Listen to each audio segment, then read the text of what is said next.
വളരെ സങ്കടകരമായ ഒരു വാർത്തയിലേക്കാണ്. അച്ഛന്റെ കാർ ഇടിച്ച് 2 വയസ്സുകാരി മരിച്ചിരിക്കുന്നു. കാസർഗോഡ് മുള്ളേരിയ കാർലെ സ്വദേശികളായ ഹരി ശ്രീവിദ്യ ദമ്പതികളുടെ മകൾ ഹൃദ്യാനന്ദയാണ് മരിച്ചത്. ഹൃദ്യാനന്ദയുടെ സഹോദരിക്കും അപകടത്തിൽ പരിക്കേറ്റിട്ടുണ്ട്. സാരംഗ് സുരേഷ് വിവരങ്ങൾ നൽകും. സാരംഗ്, എങ്ങനെയാണ് അപകടമുണ്ടായത്? പക്ഷേ ഇന്ന് വൈകിട്ട് 6 മണിയോട് കൂടിയാണ് അപകടമുണ്ടാവുന്നത്. മുള്ളേരിയ വെള്ളിക സ്വദേശിയായ ഹരിദാസിന്റെയും ശ്രീവിദ്യ മകൾ ഹൃദ്യാനന്ദയാണ് അപകടത്തിൽ മരണപ്പെട്ടത്. കുട്ടിക്ക് 2 വയസ്സായിരുന്നു. കുട്ടിയുടെ മാതാപിതാക്കൾ സഞ്ചരിച്ചിരുന്ന വാഹനം ഒരു ഇറക്കത്തിൽ വെച്ച് നിന്ന് പോവുകയും ഇതേ തുടർന്ന് കുട്ടിയുടെ അച്ഛൻ പുറത്തേക്ക് ഇറങ്ങി വാഹനം തള്ളി നീക്കി പ്രവർത്തിപ്പിക്കാൻ ശ്രമിക്കുന്നതിനിടയിലാണ് കുട്ടി പുറത്തേക്ക് ഇറങ്ങുകയും വാഹനത്തിന് മുൻപിൽ പെട്ടുപോവുകയുമായിരുന്നു. കുട്ടിയുടെ അമ്മയ്ക്കും കുട്ടിയുടെ ചേച്ചിക്കും നിസ്സാര പരിക്കുകളോടുകൂടി ആശുപത്രിയിൽ പ്രവേശിപ്പിച്ചിട്ടുണ്ട്.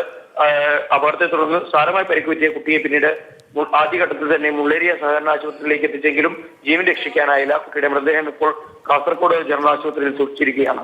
അക്ഷയ. ശരി, സാരംഗ് സുരേഷാണ് വിവരങ്ങൾ നൽകിയത്.